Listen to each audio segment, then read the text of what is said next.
Graça e paz, irmãos da Igreja Batista Shalom. Tudo bem, meus queridos? Estamos aqui no templo, vocês aí na casa de vocês, por uma necessidade real, e o bom seria que todos estivéssemos juntos, mas em espírito nós estamos. Essa é uma nova forma de culto, né, irmãos? E eu tive uma ideia da gente ter esse culto participativo, essa mesa redonda, esse bate-papo, para que a gente possa chegar até a tua casa aí, a gente comentar algumas coisas sobre aquilo que está no nosso coração, sobre o dia que nós estamos vivendo, esse período que nós estamos vivendo. E eu convidei o pastor Paulo, que está aqui à minha direita, o pastor Modesto aqui à minha esquerda, e eles toparam bater esse papo para que a gente possa chegar na tua casa aí com algumas ideias, algumas informações, e a gente possa interagir dessa nossa forma de ser. Pastor Paulo, boa tarde. Seja bem-vindo, meu irmão. Boa tarde, pastor André. Boa tarde, pastor Modesto. Boa tarde, meus irmãos. Quem sabe o horário que vai estar sendo veiculado já seja uma boa noite, mas é um privilégio estar aqui com os pastores, meus colegas, e também com os irmãos nesta oportunidade. Amém. Pastor Modesto, boa tarde. Obrigado por também ter aceitado esse convite, essa loucura que a gente tem de fazer umas coisas meio diferentes, mas é a oportunidade, né? É aquilo que a gente tem em mãos. Boa tarde, pastor. Boa tarde, pastor. Para a gente é importante, sempre renovando, e essa é uma nova ideia da gente compartilhar o que está passando nesses momentos e compartilhar com a igreja o que nós achamos é importante. Amém. Antes eu pedir ao pastor Paulo fazer uma oração, eu quero também registrar que está aqui conosco, aqui nos ajudando, o irmão Ebinho. Muito obrigado, Ebinho. Está aqui nos auxiliando um som. Pastor Paulo, pode fazer uma oração iniciando, por favor? Amém. Senhor nosso Deus, nós queremos colocar esse momento diante de Ti. Tu sabes, ó Pai, que o Senhor é um grande interessado, ó Deus, em nossas vidas, na vida dessa igreja, e o promotor dos favores que precisamos. E nós nos colocamos nas Tuas mãos, Senhor, pedindo misericórdia, que o Senhor abençoe a nós, aos irmãos que estejam ouvindo, que sejam momentos, ó Deus, de reflexão, que sirva para entendermos melhor Tua vontade e andarmos mais conforme o Teu querer. Nós nos entregamos às Tuas mãos e oramos a Ti, em nome de nosso Senhor Jesus Cristo. Amém. Amém. Eu quero ler Eclesiastes capítulo 3, a partir do verso 1, que diz assim: tudo neste mundo tem o seu tempo, cada coisa tem a sua ocasião. Há tempo de nascer e tempo de morrer, tempo de plantar e tempo de arrancar, tempo de matar e tempo de curar, tempo de derrubar e tempo de construir. Há tempo de ficar triste e tempo de se alegrar, tempo de chorar e tempo de dançar, tempo de espalhar pedras e tempo de ajuntá-las, tempo de abraçar e tempo de afastar. Há tempo de procurar e tempo de perder, tempo de economizar e tempo de desperdiçar, tempo de rasgar e tempo de remendar, tempo de ficar calado e tempo de falar. Há tempo de amar e tempo de odiar, tempo de guerra e tempo de paz. O que a pessoa ganha com todo o seu trabalho? Eu tenho visto todo o trabalho de Deus, que Deus dá às pessoas para que fiquem ocupadas. Deus marcou o tempo certo para cada coisa.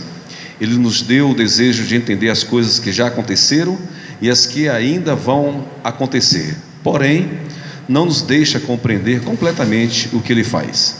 Então entendi que nesta vida, tudo o que a pessoa pode fazer é procurar ser feliz e viver o melhor que puder. Assim disse e escreveu Salomão. Bom, irmãos, a gente tem como proposta, no tema dessa noite, ou dessa tarde, como bem disse o pastor Paulo, no momento que você estiver ouvindo na sua casa, ser ou ter. Em momento de crise, o que é mais importante? Ser ou ter? Por que esse tema surgiu aos nossos olhos?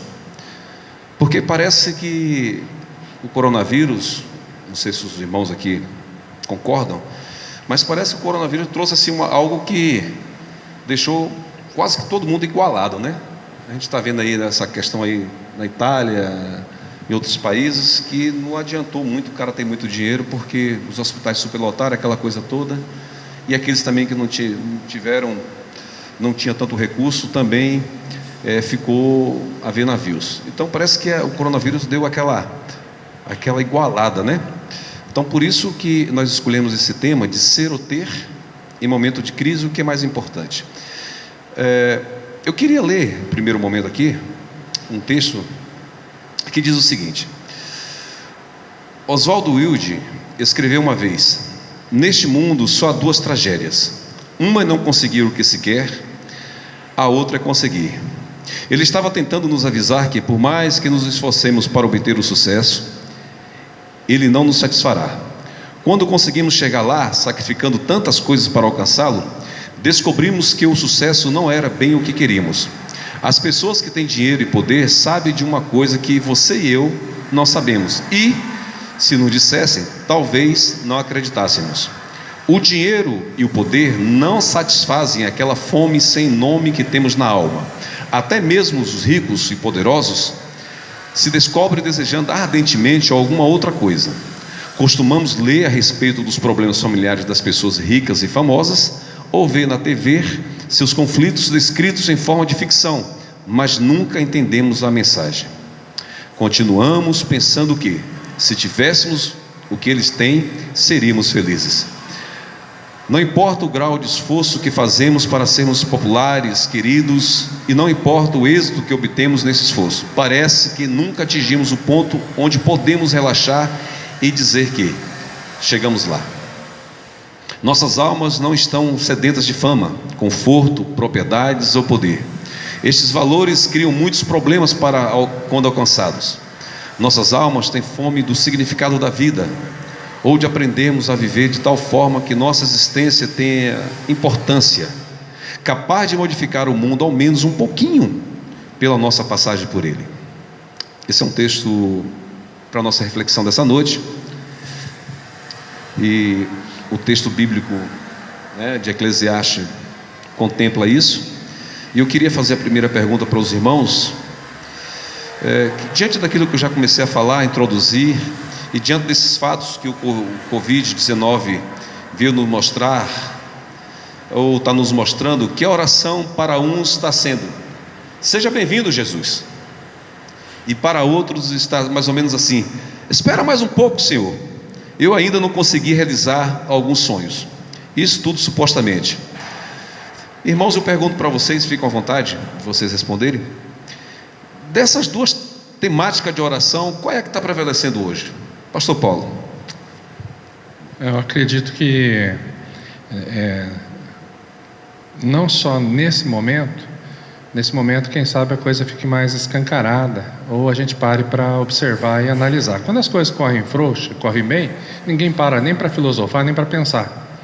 Mas a maneira com que se conduzem nessa hora, fica mais claro as diferenças para conduzir-se na vida de maneira cristã ou não cristã. Tirando um exemplo de outras situações de morte, vividas até mesmo por causa da minha profissão,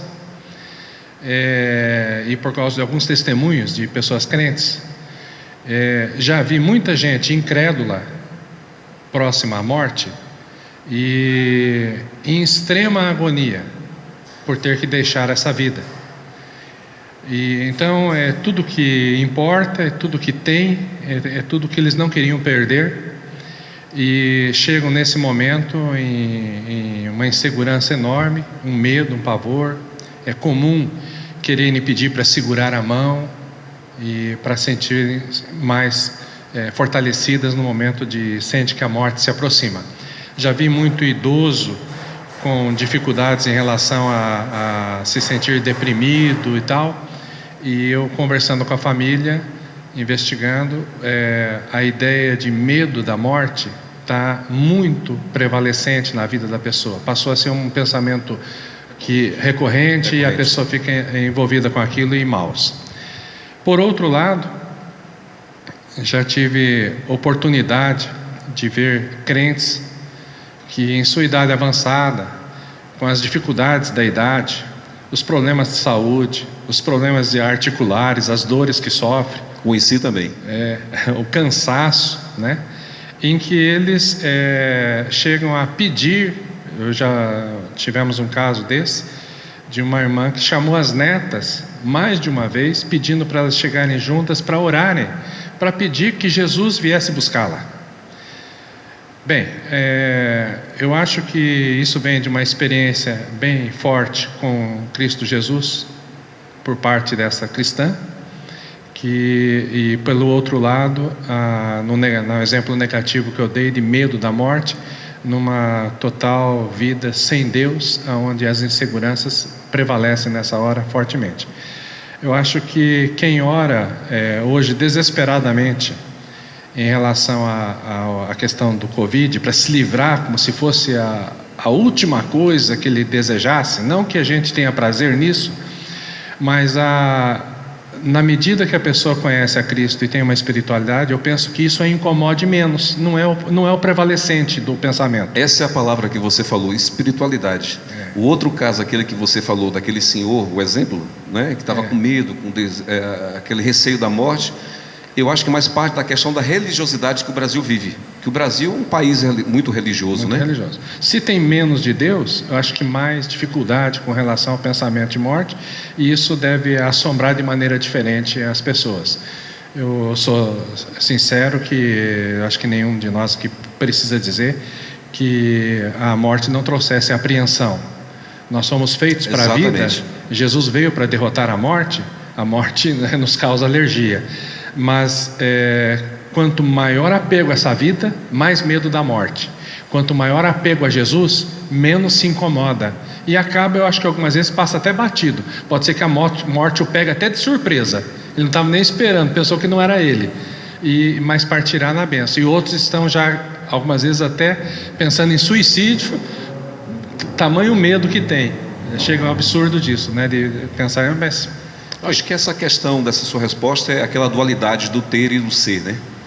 Um está mais preocupado porque está perdendo alguma coisa, vai deixar alguma coisa para trás, vai ter que perder várias coisas, mas não está preocupando, não se preocupou durante sua vida de ser, de ter essa espiritualidade, vamos dizer assim, avançada, latente na vida, né? Então, eu acho que o medo está nesses dois lados aí mesmo, do ser, do ter, um que tem medo da morte porque é muito preso às coisas terrenas, e aquele outro que, como você falou, também conheci, a mãezinha da Esther, a avó Anita, ela, por alguns momentos, chamou a família, reuniu, orou, abençoou todos, e disse que estava tranquila, e que ela estava orando a Jesus para vir buscá-la. E nesse orar para Jesus buscá-la, se passaram alguns anos, ela conosco, e Jesus deixou. Pastor Paulo, é isso mesmo? Sim. Pastor Modesto, desde essa perspectiva aí, o que o senhor quer comunicar com a gente? Comunicar com nós, povo de Deus? Eu acho que é muito importante essa ideia de a pessoa estar segura, ela sentir segura, sentir amada por Deus. Esse ser, para mim, significa uma pessoa que está segura, ela tem de Deus esse amor incondicional para com ela. Então, se Jesus vier, aleluia. Se ele não vier, Jesus vai estar com ela, dando essa segurança. Então, esse ser de ter Deus que dá segurança incondicional é o que vai nos ajudar a passar por todos os momentos da vida. Exatamente, é isso mesmo. E parece que é uma questão até um pouco ambivalente, né? A pessoa daquele que está vivendo nesse Brasil muito polarizado, muitas religiões, muitos deuses, né? A gente vive uma cultura aqui muito secretista. Parece que essas coisas estão um pouquinho também dentro da igreja evangélica, não? Você não acha? Que esse secretismo religioso, com essas demandas todas, passa um pouquinho para dentro da igreja, por via da televisão, por via dos meios, para aqueles recadinhos que a gente recebe aqueles recadinhos pré-fabricados. Esses dias eu quero até comunicar com os irmãos, eu vi um recadinho no nosso grupo particular da igreja, e ele lá falava, pedindo uma corrente de oração, e lá na frente falava da Maria, para a gente fazer aquela oração da Ave Maria, Nossa Senhora e tudo mais. Eu acho que passa um pouquinho, traz um pouquinho desse medo, né? Desse secretismo religioso. Mas eu queria fazer outra pergunta para os irmãos, e eu queria aqui generalizar, tá? Para não dizer que nós estamos falando somente de nenhuma igreja, ou falando de uma igreja específica, mas generalizando, pensando em igreja no geral. Qual a principal demanda da igreja hoje, generalizando todos, nos colocando também dentro dessa pergunta? Qual a demanda como instituição? O que as igrejas estão mais preocupadas hoje? Em adorar, em servir, ou na questão do sucesso? Vou começar com você aqui, Modesto, nesse sentido aqui. Nós sabemos que esse momento do coronavírus está produzindo uma igreja diferente que nós tínhamos. Então daqui para frente, você acha que vai mudar? A igreja vai ser outra igreja. Por exemplo, é muito importante nesse momento, né, de servir a Deus. Nosso ministério é servir a Deus, adorar a Deus, glorificar a Deus, mas isso só vai acontecer, não é? Uma igreja relacional. Exatamente. E agora ela precisa desenvolver esse relacionamento, porque não no templo, mas seja na mídia, não é? Criar esse vínculo aí, não é, de relacionamento. Então, é muito importante que a igreja, no momento, ela precisa pensar uma igreja relacional. E essa tríade que tem que andar junto: adoração, serviço. Mas essa questão, o sucesso hoje, essa é a provocação. Eu acho que, é uma opinião pessoal, eu acho que as igrejas hoje, instituição, viu, Paulo? Elas pensam muito no sucesso. E eu não sei se ela usa a adoração e o serviço como essa plataforma para chegar a esse sucesso. É um pensamento. Eu queria deixar com você aí agora, Paulo. Bem, em relação à questão de sucesso, acho que hoje, mais do que atender à vontade do Pai, o que domina os corações e tornou-se a preocupação, é que a igreja vingue sendo uma grande igreja. Tanto é que as grandes igrejas são idolatradas, são colocadas como referência, são os que vendem livros, né? E então todos ficamos muito impressionados com isso. Penso eu que seja um erro. Eu acho que a questão da igreja não está implícita em nada de sucesso. A gente pode inclusive dar errado. Na história da igreja, a igreja muitas vezes deu muito errado, não foi nada de sucesso, foram dificuldades. Mas como a palavra do Senhor diz que as pessoas teriam comichões nos ouvidos e amontoariam para si mestres segundo as suas próprias concupiscências, sua própria vontade, né? Sua própria vontade. Eu acho que existe um gospel, um evangélico que mais customizado com a vontade da galera, né? Exatamente. A gente fala muito em uma igreja mundanizada. Uma das coisas que está bastante mundanizado na igreja, porém profundamente disfarçado, é a avareza na teologia da prosperidade, em que ser rico e superabundar em bens seria um propósito de Deus para a vida do cristão. E nós temos esse conflito já colocado muito bem por Jesus. E eu queria aproveitar aqui e ler o texto, né? Sim. Em Lucas 12, 15 a 19 diz: então lhes recomendou: tende cuidado e guardai-vos de toda e qualquer avareza, porque a vida de um homem não consiste na abundância dos bens que ele possui. E lhes proferiam numa parábola dizendo: o campo de um homem rico produziu com abundância. Você vê que parece que não há problema para a parte de Deus de que as coisas deem certo para a gente. Inclusive a palavra de Deus diz que a riqueza é Deus que nos concede para aprazimento, recomendando aos ricos que só que não confiassem nelas. E arrazoava consigo mesmo, dizendo tal homem: que farei, pois não tenho onde recolher os meus frutos. O problema é a atitude que a pessoa vai ter diante da situação que ela vive. Vive uma situação de abundância, e o que ela vai fazer nessa hora? E ali é que vai começar os problemas e aquilo que o Senhor vai recomendar. O insaciável, né? E arrazoava consigo mesmo, dizendo: que farei, pois não tenho onde recolher os meus frutos. Então, a palavra avareza, ela não traduz exatamente o que o Novo Testamento coloca lá. Existe uma palavra para avareza, mas a maior parte das vezes que traduziu isso com avareza, é uma palavra que vai mais fundo, é mais do que questão de dinheiro. É não estar satisfeito com o que tem. Lá fala em pleonexia, exagerar no que tem. Então, qualquer coisa que fosse um exagero, né? Quanto mais tem, mais necessidade aparece. Isso, então, da onde vem o insaciável, né? Como se, no texto que o irmão colocou, a pessoa vai buscar se satisfazer e nunca se satisfaz. Aí ela vai ter cada vez mais. Cada degrau que chega, ainda há uma demanda para chegar mais um. E hoje em dia, você, por causa do jeito que no mundo capitalista como nós vivemos, nós somos treinados para isso. Que nós compramos, por exemplo, um celular de última geração, mas no dia que o correio te entregar, você vai saber que nos Estados Unidos foi lançado um mais novo que o teu. É verdade. E você já começa a sonhar que quer ter aquele também. Então, não há fim nisso, né? Nada pode satisfazer. E diz aquele homem, e disse: farei isso, destruirei os meus celeiros, reconstruí-los-ei maiores, e aí recolherei todo o meu produto e todos os meus bens. Então direi à minha alma: tens em depósito muitos bens para muitos anos. Descansa, come, bebe e regala-te. Então acho que a questão é que nós precisamos saber ter, para evitar a avareza.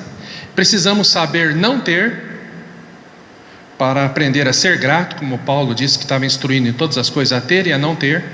E uma das dificuldades de não ter é que ela invoca em nós a ingratidão. Você não está satisfeito com alguma coisa que você tem. Exatamente. Você quer, aquele celular já não te serve mais, entende? Apareceu mais novo. Mais novo, e então você fica frustrado porque não tem aquilo que você não é nem queria. pela necessidade. Isso. Do objeto, não é da função dele, né? É uma questão da ingratidão. Você não é grato mais pelo celular que você tinha. Aquele já não. Você olha com desprezo para ele, se não com raiva ainda, né?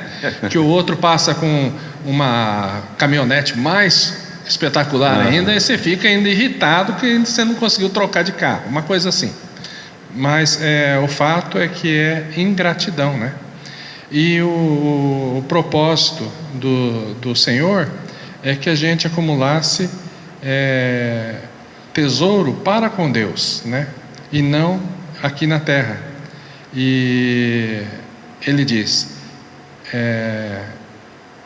que resultará a fim de se apoderarem da vida, da verdadeira vida. Então, se nós nos dedicarmos às coisas que são da terra, nós não nos apoderamos da verdadeira vida. Aí vive uma vida frustrada, angustiante, não é a vida abundante. Para mim, é a questão de valorizar o ter. E pensando em morte, o ter perde tudo. E aí o desespero da situação.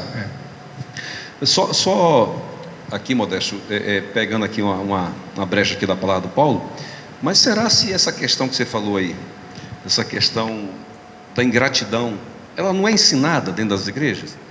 Porque nós estamos, porque isso que eu estou falando, esse vírus aí, ele está trazendo uma luz muito grande.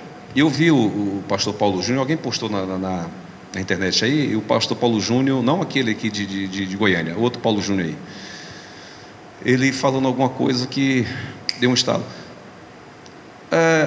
As igrejas neopentecostais que fazem muito esse trabalho né, vem aqui, dá alguma coisa, que você vai ter uma bênção, que você vai ter a cura, não seria agora da atuação delas?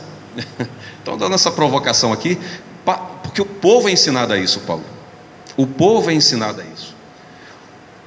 É aquilo lá de Oséias capítulo 4. Meu povo sofre por falta de conhecimento, mas existia uma roda ali, existia uma mecânica, né, do sacerdote, do próprio povo, do profeta, que fazia com que a coisa roda, né, funcionasse para se obter coisas. Deus castiga o povo, o profeta e também o sacerdote.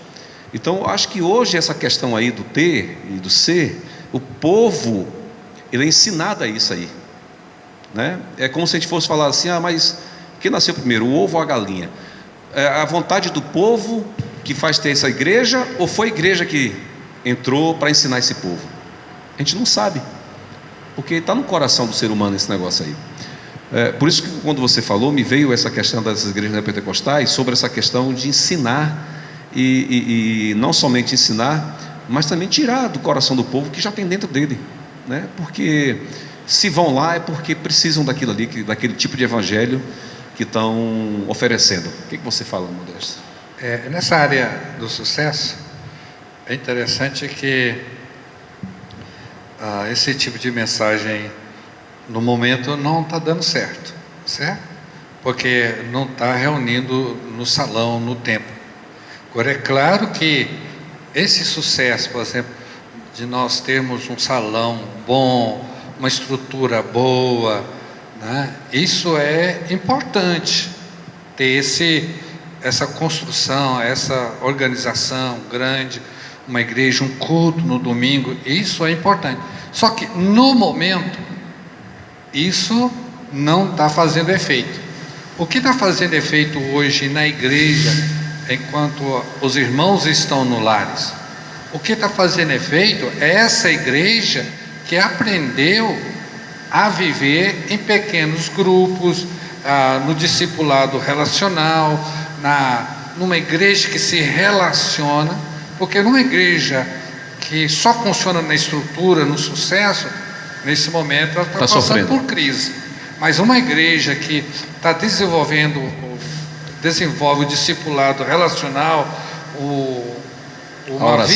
uma vida cristã relacional, os irmãos estão comunicando, os irmãos estão mandando WhatsApp, estão mandando mensagem, estão ligando. Então, essa é uma igreja do Senhor, que foi chamado para adorar, servir, não é? Uma igreja que adora o Senhor, não esse meio dessa estrutura de sucesso ou mensagem de sucesso. Nesse momento está sofrendo. Exatamente. Eu citei alguns textos aí para vocês, né? Neemias 9, Atos 20, 23, Romanos 8, 18, Filipenses, enfim, uma série de textos, e gerou a pergunta: por que os discípulos de Cristo, estou falando com dois pastores aqui, muito mais experientes que eu, tem tanto medo do sofrimento, Paulo, pastor Modesto, se a palavra do Senhor nos deixa tão familiarizados com esse sentimento que é o sofrimento? Por quê? Não dá para entender. Se você olhar para a própria vida de cada um de nós aqui, é muito provável que não foram facilidades que nos levaram ao Evangelho. E as melhores decisões das nossas vidas também não foram advindas de facilidades, mas alguma coisa difícil, crítica, complicada, sofrida, é que nos levou a tomar um posicionamento com Deus. Se conseguimos perceber que a dificuldade produz bons frutos, no sentido de levar ao arrependimento, tem um trecho de Salmo 119, que ele fala que ele andava errado até ser corrigido. A correção fez com que ele prestasse atenção à palavra e obedecesse à palavra, né? E as pessoas acabam olhando como se fosse totalmente estranha a experiência do Evangelho, o sofrimento. O sofrimento é um bem. Uma teóloga alemã comentou recentemente que os ensinos a respeito de sofrimento para o cristão foram abandonados e colocados como se fosse coisa estranha, e há uma perda de favor de Deus por falta de reconhecer a mão de Deus operando algumas vezes. As dificuldades fecham portas em que nos levam à reflexão, a pensar e parar e pensar. E as facilidades você vai na toada da onda, algumas vezes vai mal, né? Mas eu penso que na medida que tanto quanto a teologia da prosperidade trouxe uma ideia muito forte de você ser uma espécie de super bem-sucedido, que um crente não pode enfrentar dificuldade, como se não enfrentasse, né? Acho curioso que está todo dia, todo mundo leva uma ré, né? Acho que mesmo os pastores que pregam a respeito de prosperidade devem bater carro também, que nem os outros, devem adoecer, devem ser submetidos à cirurgia. Exatamente. Né? E ainda continua falando que o crente não pode passar por dificuldade. Não dá para entender. Mas foi na mesma esteira. Contrário à história da igreja, né? Assim, contrária à história da igreja, né? E foi na esteira de que a teologia da prosperidade ganhou espaço, não ficou lugar para pensar que o crente possa sofrer. E quando que é uma experiência muito forte no amor também. Toda Exatamente. pessoa que ama sofre, ou não? Com certeza. É onde sente o maior amor. Os pais pelos filhos, o cônjuge pela esposa, pelo esposo, né? Eu fiz essa pergunta porque, conversando com alguns irmãos, algumas pessoas, e foi relatado a mim que tem irmãos que estão com muito medo, pastor Modesto. Muito, mas muito medo. Que esse momento de fechamento, desse momento de estar em casa, que seria um momento muito bom, aquilo que o senhor tinha falado um pouquinho antes, da gente estar orando, intercedendo, né? Porque a gente já faz isso, né? A gente já tem essa prática, temos que ter essa prática, mas tem muitos que estão nesse sentido, de fechado em casa, mas por medo mesmo. O que você fala sobre isso? Eu creio que o sofrimento é difícil da gente explicar. As grandes religiões tentam explicar o sofrimento. O sofrimento ele é presente por causa da nossa natureza caída. Então, nós sofremos por causa dessa natureza caída. Agora, sobre o medo, interessante é que a palavra de Deus diz: não temas, não temas, não temas. Vários não temas. Deus não está falando para você não ter medo. Deus está falando que quando você passar por medo, contar com Ele. Exatamente. O que acontece? É que parece que a gente tem o medo tomar conta, né? Exatamente. O medo é bom, evita muitas coisas erradas, não é? O medo é bom. O medo que controla, que é um medo mau. Pois muitas vezes a vida cristã é passada para a gente como Deus é como um vendedor de mapas. Ele diz: olha, a vida cristã é esse mapa aqui, vai, caminha. Mas a vida cristã não é Deus dando um mapa para a gente e caminhar sozinho, enfrentar as dificuldades sozinho, não. A vida cristã é Deus caminhando conosco como um guia que nos conduz no deserto, os momentos difíceis, de solidão, de calor. Esse Deus está conosco. Então,